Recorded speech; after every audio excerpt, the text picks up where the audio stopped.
શ્રી કૃષ્ણ ભગવાન કહે છે, હે પ્યારા ભક્તો, જીવનની આ ઊંઘારી નદીઓ વચ્ચે જ્યારે મન ગભરાય છે અને આસપાસ બધું અંધારું લાગે છે ને, ત્યારે એક જ અવાજ અંદરથી ઉઠે છે, ભગવાન પર વિશ્વાસ રાખો. શ્રી કૃષ્ણ કહે છે, જે મારે પર સંપૂર્ણ શ્રદ્ધા રાખે છે એ જીવનમાં કદી હારી શકે જ નહીં. આજે આપણે એની જ વાત કરીએ, એ વિશ્વાસની જે ક્યારેય દુભાઈ ન શકે, જે તૂટી ન શકે અને જે જીવનના સૌથી અંધારા ઘડીઓમાં દીવો બની જાય. વિશ્વાસ એ વાત નથી કે તું બધું સમજી શકે છે, વિશ્વાસ એ છે કે તું એમ માનું છું કે બધું ભગવાનના હાથે સાચું જ થશે. આરંભમાં એમ લાગશે કે ભગવાન શાંત છે, બોલતા નથી, પણ જાણ કે એ સમયે ભગવાન તારી પરીક્ષા લઈ રહ્યા છે. જે સમય આવે છે તોડી નાખવા માટે, એ જ સમય આવે છે ઊંચી ઉડાન માટે. યાદ રાખજે, ભગવાન બધું જોઈ રહ્યા છે. તું એકલતો લાગતો હોય તો પણ તું એકલો નથી. શ્રી કૃષ્ણ તો દિલમાં વસે છે. તે તારા સ્નેહથી, વિશ્વાસથી, પ્રેમથી મોહિત થાય છે. એને તારા વચન કરતાં પણ તારા ભાવ જરૂરી છે. તું એને યાદ કર, બસ દિલથી. બધું એના હાથમાં જ છે. દુઃખ આવે ત્યારે લોકો દૂર થાય છે, પણ શ્રી કૃષ્ણ કહે છે, મને યાદ કર, હું તારી સાથે છું. લોકો કહે છે કે ભગવાન છે પણ દેખાતા નથી, પણ શ્રી કૃષ્ણ બોલે છે, તને દેખાવું કે ન દેખાવું, હું તો હંમેશા તારા પાસે છું. તું બસ ભક્તિથી બોલજે, હે નંદલાલ, મારે તારી પર શ્રદ્ધા છે, તું જ બધું સંભાળજે. બસ એ વિશ્વાસથી તું જો જીવવાનું શરૂ કરીશ ને, તો જો જેવો ચમત્કાર થશે. દુનિયામાં બે પ્રકારના લોકો છે, એક જે ભગવાનને જોઈને વિશ્વાસ કરે છે, બીજા જે વિશ્વાસથી ભગવાનને જોઈ લે છે. તું બીજો બન, તારા જીવનમાં જાદુ જેવી શાંતિ આવશે. કેટલા લોકો ભગવાન પાસે માંગે છે, દુઆ કરે છે અને કહે છે કે મળ્યું નથી, પણ શ્રી કૃષ્ણ કહે છે, મારું કામ તને તોડી નાખવાનું નથી, તને બનાવવાનું છે. મારું ક્યારેય મોડું નથી, પણ મારી તૈયારી તારી પરીક્ષા પછી જ પૂરી થાય છે. ભાઈ બહેનો, ભક્તો, જ્યારે જીવનમાં બધું તૂટી જાય ને, ત્યારે જે બંધાય તે છે વિશ્વાસ. જ્યારે નજરે ન દેખાતું હોય પણ દિલ કહે કે મારો કાનુડો સંભાળશે, એ છે સાચો વિશ્વાસ. માતાજીની જેમ ભગવાન પણ એના બાળકોને સુખમાં નહીં પણ દુઃખમાં વધુ પ્રેમ કરે છે. એ તોય આંખમાં આંસુ જોઈને પીડા અનુભવે છે. તું બસ દિલથી ભગવાનને પોકાર, શ્રદ્ધાથી એના ચરણોમાં વિશ્વાસ રાખ, પછી જોઈશ કે કેવી રીતે તારો માર્ગ પ્રકાશિત થાય છે. તારું મન આજે ભટકતું હોય, વ્યથિત હોય તો સાંભળ, ભગવાન કહે છે, વિશ્વાસ રાખ મારા પર, કારણ કે હું તારો છું. એ વિશ્વાસ તને હંમેશા ઊંચો કરશે. તારા મનમાં શંકાઓ આવે, લાગણીઓ તોડી નાખે, ત્યારે તું સાંભળજે મારો એક વાક્ય. જ્યારે તું કયા જવાનો રસ્તો ભૂલી જાય, ત્યારે તારા હૃદયના નાદમાં મારે સ્વર સાંભળજે, હું છું તારો સાથી. શ્રી કૃષ્ણ પોતાના ભક્તોને કદી અધૂરો નહીં રાખે. એ ભલે મૌન રહે પણ દિલમાં વાત કરે છે. તું સાચો ભક્ત બનીને જીવ, તો ભગવાનના આશીર્વાદ તારી જિંદગી બદલશે. જ્યાં તારા બધા રસ્તાઓ બંધ થાય ને, ત્યારે એક અજાણ્યો રસ્તો ખુલે છે. એ હોય છે કૃષ્ણનો રસ્તો. જ્યાં તું કહેશે કે હવે તું એકલો છે, ત્યાંથી તારો કાનુડો સાથે ચાલે છે. શ્રી કૃષ્ણ કહે છે, મારા ભક્તો માટે હું કદી દૂર નથી હોતો. હું હંમેશા તેમની હૃદયમાં રહું છું. તેઓ મને યાદ કરે, હું તરત હાજર થઈ જાઉં. જીવનના દરેક પગલે ભગવાન તારા માટે કંઈક બનાવે છે. કોઈક વાર એ તારા દિલની ઈચ્છા નહીં પૂરું કરે, પણ તારા જીવ માટે શ્રેષ્ઠ આપે છે. ભગવાન તને એ નથી આપે જે તું ઈચ્છે, એ આપે જે તારે સાચા અર્થમાં જરૂર છે. હવે તું વિચાર કે જીવનમાં જે દુઃખ આવ્યા એ કોઈ શાસ્તિ નહીં, એ પરમાત્માની યોજના છે તને શક્તિશાળી બનાવવાની. તું વિચારે કે તો તૂટી ગયો છે, પણ ભગવાન કહે છે, મારું પ્યારું બાળક હવે વધારે મજબૂત બનશે. જ્યારે બધું ગુમાવ્યું લાગે ત્યારે શ્રદ્ધાથી કહેજે, મારા કાનુડા, હું તને બધું સોંપી દીધું. આ એક વાક્ય પણ ભગવાનના હૃદયને હચમચાવી નાખે છે. એ તરત તારી જિંદગીમાં પ્રવેશ કરે છે. વિશ્વાસ એ કોઈ વ્યવહાર નથી, એ તો આત્માની અંદરથી ઉતરતી ભક્તિ છે. ભગવાન પર વિશ્વાસ એ છે કે તું એની પર છોડી દે બધું ને પછી શાંતિથી જીવી લે. કારણ કે જો તું સાચો ભક્ત છે તો તને ક્યારેય કંઈ ખોટું નહીં મળે. જે માણસ ભગવાન પર વિશ્વાસ રાખે છે એ ક્યારેય એકલો નહીં હોય. દુઃખ આવશે, પરીક્ષા આવશે, રડવાનો પણ વાર આવશે, પણ અંતે એ જ જીતશે, કેમ કે ભગવાન પોતે એની તરફ રહીને એને રાખે છે. ભગવાન એવું કદી નહીં કરે જે તારા માટે નુકસાનદાયક હોય. એ તને તોડે નહીં, એ તને બનાવવા માટે ક્યારેક તારા જીવનમાંથી કંઈક દૂર કરે છે. તું બસ એટલું માન કે જો એ દૂર થયું છે તો જરૂર તે તારા શ્રેય માટે જ છે. તારું દિલ કહે છે કે દુઃખ વધી ગયું છે, સહન થતું નથી, ત્યારે એમ સમજ કે હવે તારો કાનુડો એની પાંખો ખેંચીને તને ઊંચે લઈ જવાનો છે. તું એની વાત સાંભળ. મારા પ્રિય ભક્ત, તું રો નહીં, તું મારે પર વિશ્વાસ રાખ. ભક્તિ એ છે કે તું માગે નહીં પણ ભગવાન આપે. તું ઋણિત થઈ જઈશ એને તારા જીવમાં જોઈને. એની એક ઝલક તારો અંધકાર દૂર કરી શકે છે. ક્યારેક ભગવાન તને શાંત રહેવાની માગણી કરે છે, કેમ કે એ બોલી રહ્યો છે તારા માટે વિશ્વને અંદરથી બદલવા. તું સાંભળે નહીં ત્યારે પણ એ તને તૈયાર કરે છે. ભગવાન એ કદી નહીં કહેશે કે તને દુઃખ નહીં આવે, પણ એ જરૂર કહેશે કે મારું ભક્ત દુઃખમાં કદી તૂટી નહીં જશે. તું શાંતિથી જીવી, ભક્તિથી ભરીને અને રોજ મારો વિશ્વાસ રાખીને એક પગલું આગળ ચાલ. તારું શ્રદ્ધા ભરેલું હૃદય ભગવાન સુધી સીધું પહોંચે છે. અને જ્યારે તું બોલે છે હે કૃષ્ણ, ત્યારે એ તારા જીવનના દરેક ક્ષણમાં હાજર થઈ જાય છે. એ તારા દુઃખને પોતાનું બનાવી લે છે. તેથી આજે મારો સંદેશ તને એટલો જ છે, વિશ્વાસ રાખ, શ્રદ્ધા રાખ, માફી માંગજે, પ્રેમ કરજે અને રોજ કહેજે મારા ભગવાન, જે તું કર એ સારું જ કર. ભગવાન પર વિશ્વાસ કરવો એ છે તું તારી આંખે નહીં તારા દિલથી ચાલે છે. વિશ્વાસ એ છે ભગવાન સાથેનો એક એવો બાંધો જે કદી તૂટી નહીં શકે. જાણે જો કોઈ વાત સર્વશ્રેષ્ઠ હોય ને જીવનમાં ઊંડાઈથી સમજવી જોઈએ તો એ છે ભગવાન પર વિશ્વાસ રાખવો. આ વાણી માત્ર શબ્દ નથી, એ તો જીવવાનો આધાર છે. આજે જ્યારે બધું ગુજરી જાય છે તો પણ જેમનું દિલ ભગવાનમાં સ્થિર રહે છે એમના જીવનમાં કદી ખાલીપો રહેતો જ નથી. ભગવાન શ્રી કૃષ્ણ પોતાની ગીતા વાણીમાં વારંવાર સંભળાવે છે, હે અર્જુન, તું ફક્ત કર્મ કર, પરિણામ મારા હાથમાં છે. આ છે સંસારનું રહસ્ય છે. વિશ્વાસ એ એવો દીવો છે જે અંધકારમાં પણ પ્રકાશ આપે છે. ભગવાન પર વિશ્વાસ એ ગૂઢ શક્તિ છે જેનું જીવન દુઃખથી ઘેરાયેલું છે, પણ એને અંદરથી જે સંતોષ છે એ માત્ર ભગવાન પર અઢળક વિશ્વાસના કારણે છે. જીવનમાં દરેક વેળા પરિસ્થિતિ એવી ન હોય કે મનને આનંદ આપે. ક્યારેક બધું ખોટું લાગે, બધું તૂટતું લાગે, બધા દરવાજા બંધ લાગે, પણ એક દરવાજો એવો હોય છે જે દર્શનથી નહીં તો વિશ્વાસથી ખુલે છે. એ છે ભગવાનનો દરવાજો.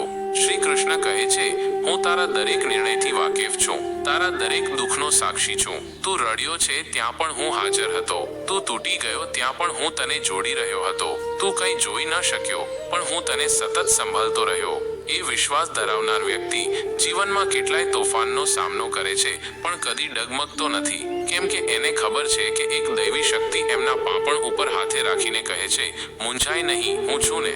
આ વિશ્વાસ એટલો ગાઢ હોય છે કે એના પર પૂરો ઘર બાંધી શકાય. ભલે તુફાન આવે, જીવનના પાનાઓ પલટાઈ જાય, લોકો બદલાઈ જાય, પરિસ્થિતિ બદલાઈ જાય, પણ જો તું વિશ્વાસમાં સ્થિર રહી ગયો ને તો ભગવાન તારા માટે એવું કંઈક ઊંડું ગૂંથી રાખે છે કે જે તું કલ્પના પણ નહીં કરી શકે. ભગવાન પર વિશ્વાસ એ કંઈક દાન નથી કે એને માગવું પડે, એ તો ભીતરથી ઉભરતી લાગણી છે. જ્યારે તું ભગવાનના ખભા પર હાથ મૂકે ને ચાલવા લાગે છે ને ત્યારે જ તું સાચે જીવવા લાગે છે. જીવનના દોડમાં બધું ગુમાવી બેઠો હોય છે વ્યક્તિ, ધન, સંબંધ, શાંતિ, સુખ, પણ જ્યારે વિશ્વાસ બાકી રહે છે ત્યારે આશા જીવતી રહે છે. કેટલાય લોકો એ વાત પામે છે, એટલું થયું તો પણ હું જિંદો કેમ છું? જવાબ છે, કારણ કે ભગવાન તારા માટે હજુ પણ કંઈક ઉત્તમ વિચારી રહ્યા છે. બસ એ વિશ્વાસ જ રાખવો છે. લોકો પૂછે, એ ભગવાન તો દેખાય નહીં તો કેમ વિશ્વાસ કરવો? જવાબ છે, હવાનો શ્વાસ દેખાય છે નહીં, પણ જીવન ચલાવવું છે. એ જ રીતે ભગવાન પણ નજરે નહીં પડે પણ એનો વિશ્વાસ આપણું જીવન સંભાળી લે છે. શ્રી કૃષ્ણ કહે છે, જે લોકો મને આર્થિક લાભ માટે પૂજે છે હું એમના માટે પણ હાજર છું, પણ જે મને હૃદયથી પ્રેમ કરે છે એમનો હું કદી છોડતો નથી. જો તું પ્રેમથી કોલિંગ કરે છે ને તો તારે જેવો પણ અવાજ હોય, રડીને હોય, તૂટી ગયેલા હોશમાં હોય, ભલે એક શબ્દ પણ ના ભૂલી શકે પણ તારો કોલિંગ ભગવાન સુધી પહોંચી જાય છે. કારણ કે ભક્તિમાં શબ્દોની નહીં દિલની ભાષાની જરૂર હોય છે. જ્યારે ભગવાન પર વિશ્વાસ રાખનાર વ્યક્તિ દુઃખમાં હોય છે ને ત્યારે એ ભગવાન પાસે ફરિયાદ નહીં કરે, એ કહે છે, હે નાથ, તું જે કરે છે એ શ્રેષ્ઠ છે. મને સમજ પડતી નથી આજે, પણ તું જે કરે છે એમાં કોઈ ભલાઈ હશે. આવી ભક્તિ જ્યારે દિલમાં ઉભરે છે ને ત્યારે ભગવાન પણ પોતાના કામ છોડીને તારા માટે ભટકવા લાગે છે. વિશ્વાસ એ છે કે જ્યારે બધું ન ઈરાશ આજનક લાગે છે તું ભગવાન પર ગુસ્સો નહીં કરે, એની શરણ જાય છે. જ્યારે દુનિયા તને સમજવા તૈયાર નથી તું ભગવાનને કહે છે, મને તું સમજજે. એક ક્ષણમાં તું એક ભક્તથી એક સંત બની જાય છે. તું બહારથી ભૂલતો હોય છે પણ અંદરથી તારા દિલમાં ભગવાન બોલી રહ્યા હોય છે. શ્રી કૃષ્ણ કહે છે, તારું દરેક દુઃખ હું જાણું છું, પણ તું થોડું સહન કર, કારણ કે દરેક અંધારું એક સવાર લાવે છે. તું હવે આરામ કર, હું હવે તારી લડાઈ લડીશ. બસ ભગવાનનો વિશ્વાસ એવો હોવો જોઈએ કે પોતાની નબળાઈ પણ ભગવાનને સોંપી દેવી. હે નાથ, હવે તું જ હું છું. ભક્ત એ નથી જે ભગવાનને ફક્ત મંદિરમાં પૂજે. ભક્ત એ છે જે ભગવાન પર કડી કડી વિશ્વાસ કરે છે. ઘરમાં, રસ્તામાં, કામ પર, આંસુમાં, પ્રસન્નતામાં, જ્યાં જ્યાં જીવન જાય ત્યાં ત્યાં ભગવાનને યાદ રાખે. એકવાર જે ભગવાન પર વિશ્વાસ કરી લે છે ને, એ પછી કોઈ વળી પૃથ્વીનો સહારો શોધતું નથી. જીવનમાં ભગવાન પર વિશ્વાસ એ સૌથી મોટો બળ છે. દુઃખ આવે ત્યારે એ બચાવે છે, તુફાન આવે ત્યારે એ ઝાંખી આપે છે, એકાંત આવે ત્યારે એ સંગ આપે છે, લોકો છોડી જાય ત્યારે એ તને બાંધે રાખે છે. અને જ્યારે તું તારી જાત પર વિશ્વાસ ગુમાવતો હોય છે ત્યારે ભગવાન તને તારામાંથી ઊભો કરે છે. શ્રી કૃષ્ણ જીવિત છે એ તારામાં છે, તારા વિચારમાં છે, તારા વિશ્વાસમાં છે. તું જ્યારે પણ આંખ મીચીને ભગવાનને યાદ કરે છે ને, ત્યારે તે ક્ષણે તું તારા માટે નહીં પણ અખંડ વિશ્વ માટે એક પ્રકાશ બની જાય છે. જ્યારે ભક્ત કહે છે હું નથી, તું છે, ત્યારે ભગવાન કહે છે હવે બધું હું સંભાળી લઉં. વિશ્વાસ એ છે કે તું રસ્તાઓ નથી જોઈ રહ્યો, તું માર્ગદર્શક જોઈ રહ્યો છે. તું ફળ નથી ઈચ્છતો, તું કૃપા ઈચ્છી રહ્યો છે. તું સફળતા માટે નહીં, શાંતિ માટે દુઆ કરી રહ્યો છે. આ જ છે સાચું જીવન. જ્યારે લોકો તારા પર શંકા કરે ત્યારે તું તારા ભગવાન પર વિશ્વાસ રાખજે. જ્યારે તું હાર સ્વીકારવા તૈયાર હોય ત્યારે ભગવાન તારા માટે જીત લખી રહ્યા હોય છે. તું બસ ધીરજ રાખજે અને પૂરો વિશ્વાસ રાખજે. મારું ન થતું હોય તો ભગવાનનું થતું હોય છે, અને ભગવાન કદી ખરાબ નહીં કરે. જે લોકો આજે રડી રહ્યા છે, એક દિવસ એમના હોઠ પર ભગવાનનું નામ હશે. જે લોકો આજે એકલતા ભોગવી રહ્યા છે, એક દિવસ એમના માટે પણ ભગવાન પોતે સાથ આપશે. તું ફક્ત વિશ્વાસ રાખ, સતત રાખ, તૂટીને નહીં, જોડીને રાખ. ભગવાન તારી દરેક પ્રાર્થના સાંભળે છે, માત્ર એનો જવાબ આપવાનો સમય અલગ હોય છે. કદી તરત આપે છે તો કદી ધીરે આપે છે, પણ કદી મોકલે વગર રહેતો નથી. અને દુનિયામાં એટલું બધું ખૂટી જાય, ભરોસો, સંબંધ, સફળતા, પણ જો ભગવાન પર તારો વિશ્વાસ બાકી છે તો તું સૌથી અમીર છે. શ્રી કૃષ્ણની વાણી અંતે એ જ કહે છે, મને શરણે આવો, હું તારો બધો બોજ ખૂંચી લઈશ. જીવનની દરેક મૂંઝવણ માટે જો એક જ દવા હોય તો એ છે ભગવાન પર વિશ્વાસ. તેથી જે ભગવાન પર વિશ્વાસ રાખે છે એ હંમેશા સાંભળે, હું તારો છું, તું કદી એકલો નથી. આજથી, આ ક્ષણથી બસ એને પોકારવાનું શરૂ કર, જે તારા માટે આજે પણ ઊભો છે. જે મનુષ્ય ભક્તિભાવે ભગવાન પર સંપૂર્ણ વિશ્વાસ રાખે છે ને, તેમના ઉપકારમાં જીવતો રહે છે. એના જીવનમાં ભલે કષ્ટ આવે, ભલે તોફાન આવે, ભલે સંસાર પથ્થર ફેરવે, પણ અંતે તે વ્યક્તિ એ જ પુરાવા બને છે કે ભગવાન હંમેશા સાથ છે. ભક્ત એક ડગલું ભરતો હોય છે, ભગવાન એના માટે 10 ડગલા આગળ આવે છે. એ જ તત્વ છે શ્રદ્ધા, એ જ છે સત્ય. ભગવાન પર વિશ્વાસ એ જીવનનો પાયો છે. અર્જુનના હાથમાં તીર હતું, પણ વિજય ભગવાન શ્રી કૃષ્ણની ઉપર ભરોસાથી થયો. દ્રૌપદી પાસે શક્તિ નહોતી, પણ જ્યારે એણે ભગવાનને આહ્વાન આપ્યું ત્યારે અખૂટ ચીર મળ્યું. પ્રહલાદને ત્યાં શસ્ત્ર નહોતા, પણ હરિનો વિશ્વાસ હતો. તેથી જ તે હિરણ્યકશ્યપ જેવી દૈત્ય શક્તિને પાર કરી શક્યો. આત્મવિશ્વાસ તો જીવનનું વરદાન છે, પણ ભગવાન પર વિશ્વાસ એ મોક્ષનો સેતુ છે. એ વિશ્વાસ એટલે કે આંખે જોવાનું નહીં પડે, કાનથી સાંભળવાનું નહીં પડે, લોજિક નહીં ચાલે, ગણિત નહીં સમજાય, પણ દિલમાં એક ઊંડો શબ્દ બેસી જાય કે મારા માટે કશુંક મોટું તૈયાર થઈ રહ્યું છે. ભગવાન જે કરે છે એ સારું જ કરે છે. આ ભાવ સાથે જીવવાનો અર્થ એ છે કે આપણે પોતાની જાતને ભગવાનના હાથમાં અર્પી દઈએ. ભગવાન એક શિલ્પકાર છે, આપણું જીવન એ માટી છે, જે રીતે ગોઠવે એ રીતે શરણે રહી જઈએ. કેટલાય લોકો એવા હોય છે કે જે પળભરમાં વિશ્વાસ તોડી દે છે. એક વિનંતી છે પૂરી ન થાય, એક કામ અટકી જાય, એક દુઃખ વઘારે વાગી જાય, અને લોકો કહે છે ભગવાન છે જ નથી, એ તો પથ્થરની પૂજા છે, ખાલી ધારણા છે. પણ મારા વહાલા, યાદ રાખજો, ભગવાન એ જીવંત ચેતન તત્વ છે. એ દરેક ક્ષણે આપણા જીવનમાં પ્રવાહમાન છે. પોતે ન દેખાય પણ પોતાનું કાર્ય દેખાડે. ક્યારેક અવાજ ન કરે પણ વાત સ્પષ્ટ કરે. એના નિર્ણય સમય લે છે પણ મૂલ્યહીન નથી હોય. ભક્તિનો અર્થ એ નથી કે ભગવાન બધું આપશે. ભક્તિનો અર્થ એ છે કે ભગવાન જે ન આપે એમાં પણ હિત હોય છે. આપણે ભગવાન પાસે માગીએ છીએ કે હે નાથ, મને ભવિષ્ય બતાવો, પરંતુ ભગવાન કહે છે હું તને તારા માટે શ્રેષ્ઠ બનાવતો રહીશ. ભવિષ્ય તું નથી, હું છું. અને ત્યારે આપણા અંધકારમય ઘડીઓ ભગવાનના પ્રકાશથી જ્યોતિર્મય બની જાય છે. વિશ્વાસ એ એવું બીજ છે કે જમીનમાં દટાડો તો એક દિવસ વૃક્ષ બની જુગે. જીવનમાં ક્યારેક એવી ઘટનાઓ બને છે જ્યાં કોઈ સાથ ન આપે, કોઈ સાંભળે નહીં, કોઈ સમજવા ન જાય, ત્યારે પણ અંતરાત્માથી આવી અવાજ ઉઠે, હું છું ને, તું તો મારો છે. એ અવાજ ભગવાનનો હોય છે. એમના શ્વાસમાં રહેલો પ્રેમ એવો ઊંડો છે કે જેને શબ્દો સાથે બાંધવું મુશ્કેલ છે. એ વિશ્વાસ જીવનની કસોટીઓ પર ખરો ઉતરે છે. એ વિશ્વાસ રડતી આંખોમાં આશાની ચમક બનીને ટકે છે. એ વિશ્વાસ ધરતીની છાતી પર ચાલતા પગલામાં આત્મવિશ્વાસ પૂરતો રહે છે. ભગવાન કૃષ્ણ કહે છે, હે ભક્ત, તું મને સ્મરણ કર, હું તારો સંઘર્ષ કરું. તું મને શરણે આવ, હું તને સુરક્ષા આપું. હું તો કોણ છું? એક સામાન્ય ભક્ત, પણ ભગવાનને જાણ્યા પછી એટલું સમજી ગયો કે મારી જેમ લાખો લોકોએ ભગવાનની પરીક્ષા આપી છે, પણ ભગવાન કોઈની ભક્તિ ખાલી ગયેલી નથી રાખી. કદાચ દેવાનું મોડું કરે છે, પણ નથી ભૂલતા. શિબી રાજાને કોયડાનું શરીર કાપીને પણ ધર્મ બચાવવાનો મૈલ મળ્યો, એમ ભગવાન પણ આપણા સાથની વચનબદ્ધતા રાખે છે. શ્રીમદ ભગવદ્ ગીતામાં ભગવાન કહે છે, અનન્ય ચેતાઃ સત્વમ યે જનાઃ પર્યુપાસતે તેષા નિત્યાભિયુક્તાના યોગક્ષેમ વહામ્યહમ. અર્થાત જે ભક્તો મારી ભક્તિમાં લીન છે તેમને હું તેમનું કલ્યાણ અને રક્ષણ બંને આપું છું. એટલે જો તારી આસપાસ બધું ખાલી લાગે તો પણ વિશ્વાસ ખાલી ન થવા દે, કારણ કે ભક્તિ એટલે સમય, સંયમ અને શ્રદ્ધાનો સંગમ. એક પળ આવે છે જ્યાં ભગવાન પથ્થરની મૂર્તિમાંથી જીવતી લાગે છે. જ્યારે તું બધું ગુમાવીને પણ એનો ભરોસો નહીં ગુમાવતો. અંધકાર પણ ત્યારે હારી જાય છે જ્યારે તું અંતરની આંખે ભગવાનને જોવાનું શીખી લે છે. જીવન એ એક યાત્રા છે.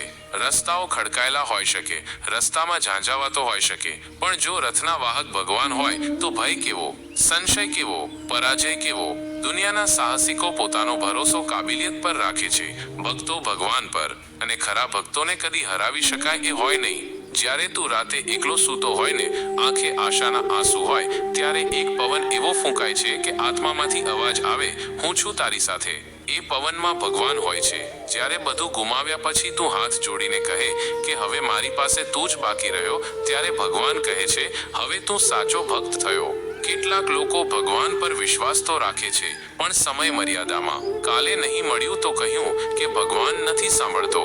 નહીં સાહેબ, ભગવાનના ઘરમાં મોડું છે, અંધારું નથી. એ જાણે છે ક્યારે શું આપવું. જો તું વિશ્વાસ રાખી શકે તો એ તને તમારી કલ્પના કરતાં પણ વધારે આપે છે.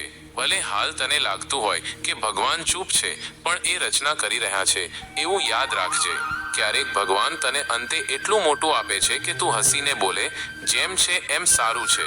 બસ એ વાતનું ધ્યાન રાખજે કે ભક્તિને વિશ્વાસ રખાય એ ભગવાનના ચરણોમાં, માણસોમાં નહીં. માણસ તૂટે છે, ભગવાન સાચવે છે. માણસ છોડે છે, ભગવાન વળગી રહે છે. કોઈક મંત્ર નથી આવડતું, કોઈ પૂજા નથી કરી શકાતી, કોઈ વ્રત રાખી શકાતું નથી, તો પણ ચિંતા નહીં. તું હૃદયથી બોલજે, હે કૃષ્ણ, હું તારો છું, એટલું કહી દે. એનું સમર્થન તારા જીવનનું દિશા બદલી નાખશે. ભક્તિ એ કંઈ પાઠ નથી કે રટવાનો હોય. ભક્તિ તો એક ભાવ છે જે હાથ જોડતા પણ અનુભવાય ને ચૂપચાપ બેઠા પણ. ભગવાન તારા સંદેશાનો ઉત્તર પોતે આવીને આપે છે, જો તું વાટ જોવાનો ધીરજ રાખે. વિશ્વાસ રાખ, ભગવાન ભૂલતા નથી. જેને તું યાદ કરે છે એ તને પણ યાદ કરે છે. રાતે ઊંઘમાં ભલે તું એને ભૂલી જાય, પણ એ તો એક શ્વાસ પણ તારો ગુમ થવા દે નહીં. અંતે એ જ કહું, જો જીવનમાં કશું ન મળતું હોય તો પણ ભગવાન મળેલો હોવો જોઈએ, કારણ કે જે પાસે ભગવાન હોય એને બધું મળી જાય છે. તું ભલે દુઃખી હોય, થાકેલો હોય, તૂટેલો હોય, પણ જો તારા દિલમાં ભગવાન પર અઢળક વિશ્વાસ છે તો તું જીત્યો છે. કારણ કે ભગવાન એવા રાજા છે કે જ્યારે આપે છે ત્યારે મોટે દરિયાને પણ પ્યાલામાં ભરી દે છે. શ્રદ્ધા રાખ, એ પગલાં ઉઠાવજે. ખાલી ન જાઓ, તારા માટે રસ્તો ખુલે છે. તું ચાલતા રહેજે, ભગવાન તને તારી માંગણી કરતાં વધારે આપશે. બસ વિશ્વાસ રાખજે.